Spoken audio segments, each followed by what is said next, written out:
Welcome back. Today we're going to investigate more systems of inequalities through graphing. Today we're going to look at a few different applications of that so you can see some other ways that we can apply this through our learning. So today we're going to start by graphing a solution to the system of inequalities on this graph here. Again, I'm going to use Desmos to help out so you can kind of see what's going on. It makes it useful, but you're going to make sure that you pause and graph yours accurately. Don't just barrel through this video wanting to get it finished. X greater than or equal to 0, nothing to do there. That's your vertical line. Notice I've manipulated our second equation here by subtracting the x first, dividing by 3 next, giving my second inequality that. And then the third inequality, notice that there is a division by a negative, and there is the third inequality as in terms of y. We'll go ahead and take a look at this. Question number 1. Once graphed on your coordinate grid, looks like this. Notice all of your inequalities are equal to, therefore all 3 lines are solid. It asks for vertices, so the red dots denote your vertices in question number 1. All right, we'll pop back over here to the notes and we'll fill in the rest of the information. All right, my vertices were the ordered pair 0, 0, 0, 6, and 7.2, 3.6. That can be found by either graphing those 2 lines in your calculator, finding the intersection point, or solving using substitution or elimination. The solution is included in all 3 places this time because all 3 lines are included in the solution set. Finding the area of the region was triangular, so we have to remember that the area formula for a triangle is 1/2 base times height, where the base, in this case, I've chosen to be 6, and the height, in this case, I've chosen to be 7.2. So if you look at it from the graph, I'm basically making the base the y-axis, and then the height would be that horizontal distance from left to right. Plugging that in, I get area equals 1/2 6 times 7.2. 1/2 of 6 is 3. 3 times 7.2 gives me an area of 21.6 units squared. All right, in question number 2, I've gone ahead and done the same thing. The first 2 inequalities need no manipulation, but the third one needs to be manipulated. Notice again, we are dividing by a negative number. You should see that theme there, and you should be able to recognize that automatically. When you divide by a negative, we're switching that symbol. Now notice how I did this. For those of you who can see that, just multiplying this negative throughout the entire equation changes everything from positive to negative, respectively. But for those of you who don't, just look carefully. I've divided by -1 all the way through. That is the proper way to do it, so make sure that you don't get confused. All right, question number 2 comes in on the graph looking like this.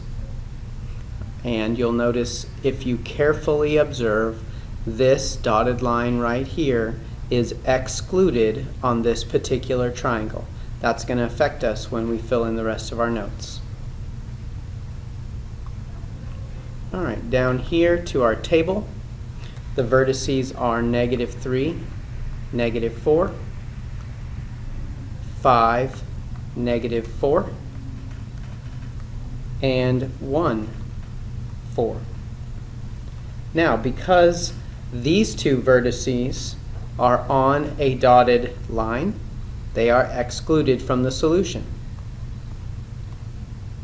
Because this vertex contains only solid lines at the intersection, that is included.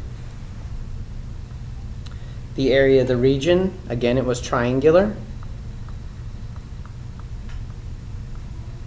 And that's going to be the base of 8 and the height of 8 giving me an area of 32 units squared.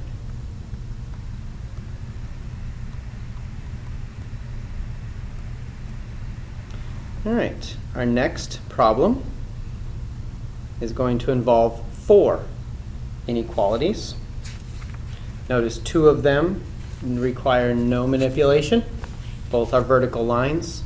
And the third and the fourth both require solving for y.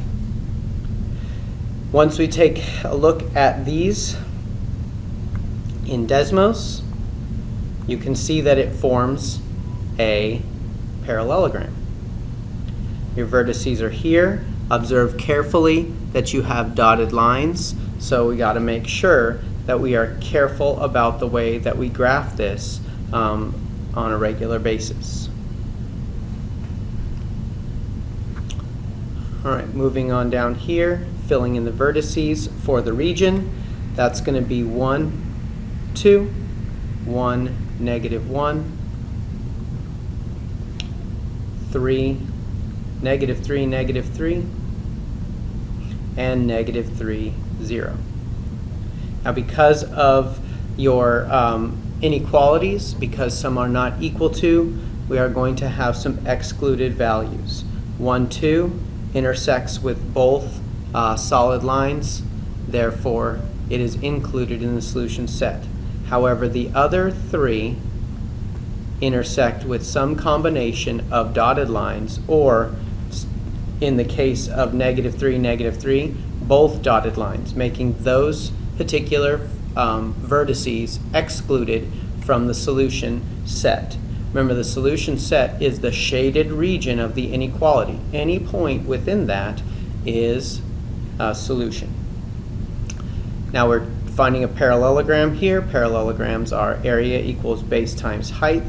I went ahead and said that the base length is 3 and that the height of the parallelogram, remember that is vertical height of the parallelogram, is 4. That makes the area 4 times 3, which is 12 units squared.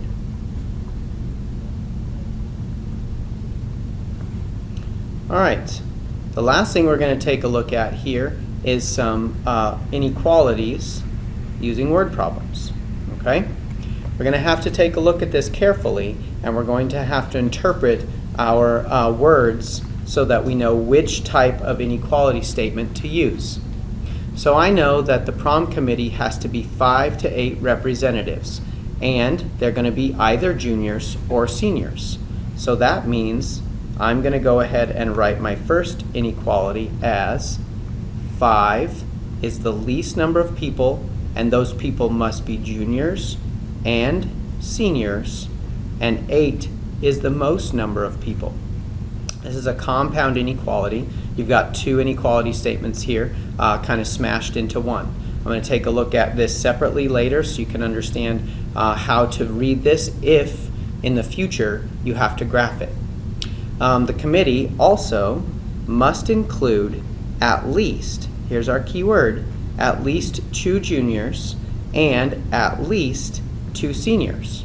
That means that I've got 2 additional inequality statements here that I must use separately. Okay? So the first thing is going to be I've got to have more than or equal to 2 juniors, and I've got to have more than or equal to 2 seniors on my committee. All right?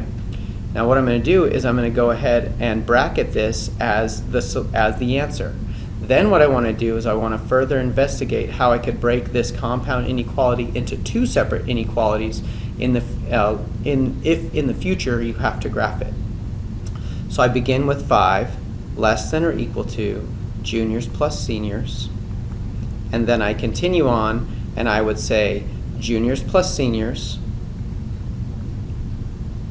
is less than or equal to 8.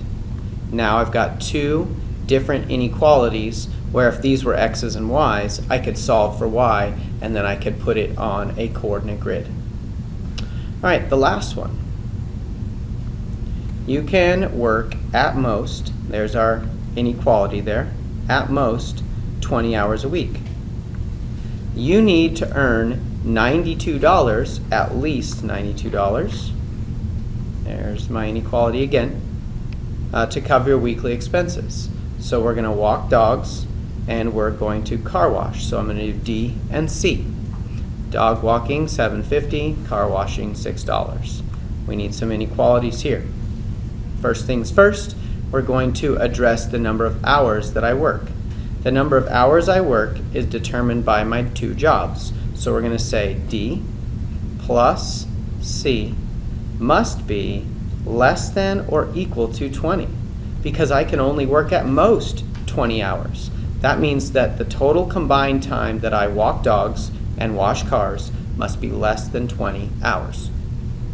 The next thing we're going to do is we're going to address that 92. Now remember, 92 is the value of money. So you have to include the value of each of your jobs in the inequality, which includes the number 92. Value goes with value.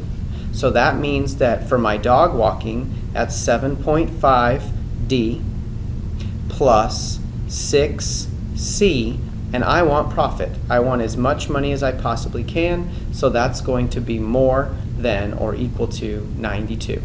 I'm going to bracket this because this is what the question was asking for. We're writing a system of linear inequalities that model this situation.